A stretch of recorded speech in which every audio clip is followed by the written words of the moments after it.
Salve, meus queridos, vocês estão no Cariani TV, um canal de cortes, de produção de todo o conteúdo Renato Cariani. Por favor, se inscrevam, faça parte desse canal também. Ative as notificações, deixe seu comentário e vamos agora para mais um vídeo no canal.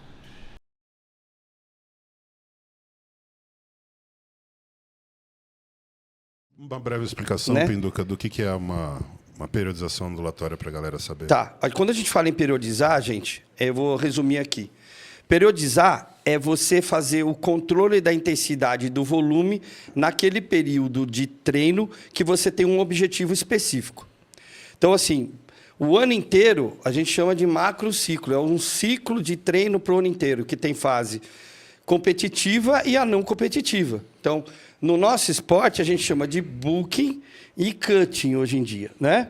Para que eles entendam. Então, numa fase de booking, eu tenho objetivos específicos que eu quero alcançar. Então, eu uso, para poder definir esses períodos, a periodização em bloco do Verkhoshansky. Então, eu pego lá um bloco, falo, esse bloco vai ser de hipertrofia e força. Exercícios mais básicos possíveis. Isso. E aí, dentro desse bloco, ele vai ser linear. Porque é o que você explicou antes. Por que linear? Dentro da mesma faixa de Porque vai ser o mesmo treino, todo o treino, para eu saber que a progressão de carga-peso está progredindo. Né? Aí eu sei que o peso está progredindo, então eu estou dando evolução nesse bloco. Sim. Depois, baseado também na literatura... 12 semanas após, você está falando. Exatamente. Por que isso? Você pega um powerlifting, que treina a força, qualquer cara experiente no powerlifting, ele fala assim, quanto tempo você precisa para chegar no teu ápice da força? 3 meses. Sim. Ele se prepara 3 meses para a competição. Então, por que na musculação iria ser diferente? Um dos erros do passado. O cara queria ficar no pico de força o ano inteiro. Não funciona. Tinha uns que até conseguiam por Tinha, certo na tempo. raça, né? Uns raçudos pra caramba. Conheci uns atletas que treinavam Mas, assim pesado o ano todo. dos mais raçudos que eu conheci, ou romperam o músculo ou destruíram a articulação. Sim. E a carreira deles acabou. Tem que regenerar, né? Precisa baixar o volume. Então, tá aí o primeiro motivo de se periodizar é poupar o seu organismo da lesão. É usar o descanso de forma Exato. adequada. Descansar é preciso. Como e quando você vai ter que definir no planejamento. Isso. Então, assim, você vai dividindo e dentro desses blocos eu definindo o objetivo. Se eu quero aumentar a hipertrofia agora e não estou me preocupando com a força, eu faço ondulatório. Eu aumento o volume, diminuo o volume. Para quê? Quando eu aumento o volume, eu quero estimular. Quando eu diminuo o volume, eu quero recuperar. Sim. Né? Perfeito. E aí, fase competitiva. Aí que vem o detalhe mais específico de uma preparação. Entre alguma fase dela, você usa algum período de descanso, como deload? Depois da competição. Só depois da competição? Só depois da competição. Então você transita de uma fase para outra sem exatamente. Então, assim, primeira coisa é definir com o atleta quando que ele vai precisar crescer, descansar e fazer o off. Depois do off, temos que ver as datas das competições possíveis que ele quer subir para poder se classificar para um campeonato mais importante. Lembrando que pelo menos 12 semanas você precisa para a primeira data. Exatamente. Então, por exemplo, no amador, o cara vai precisar participar de um regional para subir no Mr. Olímpia Brasil. Sim. Ou no Arnold do Brasil. Né? Sim, então, você vai ter que ter 2 competições, pelo menos.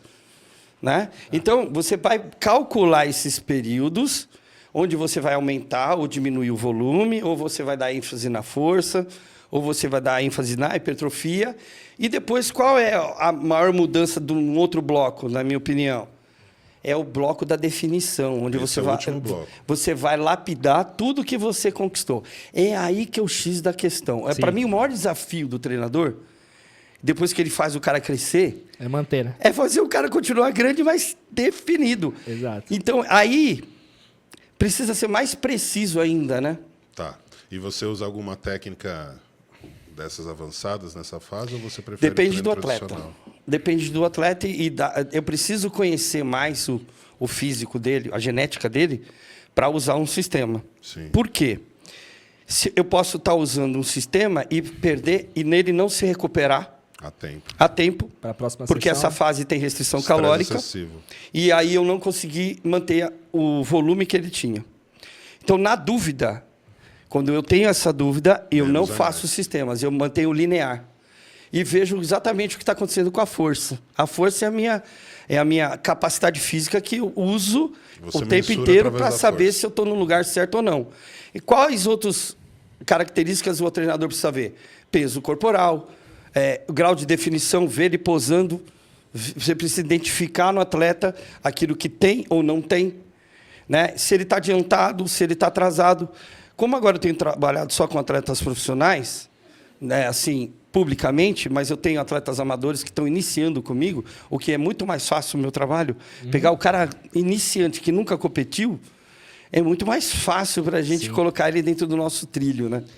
E é legal você falar isso porque, lembrando que a gente está falando dessas situações de feedback mais rápido para alteração de treino em atletas, né?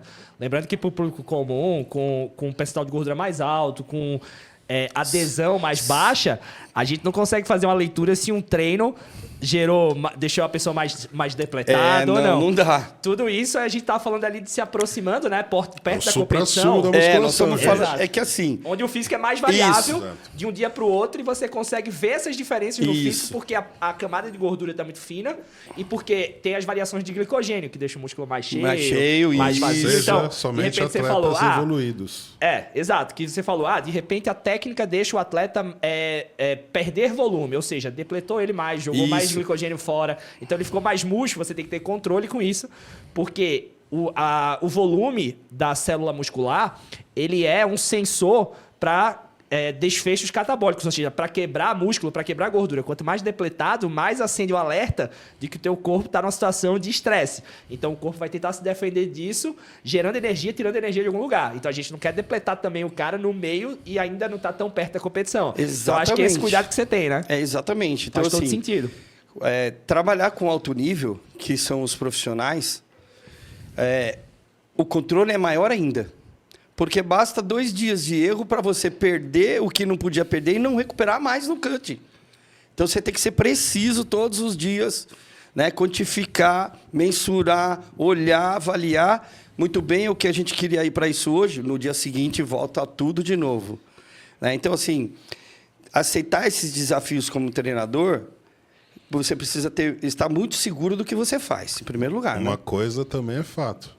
Além de tudo que vocês estão falando, de conseguir ali dominar o quanto que é o volume que vocês vão estar utilizando naquele dia de treino, se você também não tiver ajuste dietético, você não consegue devolver esse glicogênio rapidamente para esse músculo. Exatamente. Exatamente. Então você precisa observar ali friamente e ter aquele feeling para poder identificar, acompanhar por foto e vídeo, para poder ali ter a certeza do que você está vendo e passar o feedback para quem está fazendo o protocolo dietético. Sim. Porque os dois associados conseguem trazer o melhor resultado. Não adianta nada se eles reduzirem o volume de treino e no dia seguinte o aporte calórico ser menor ainda.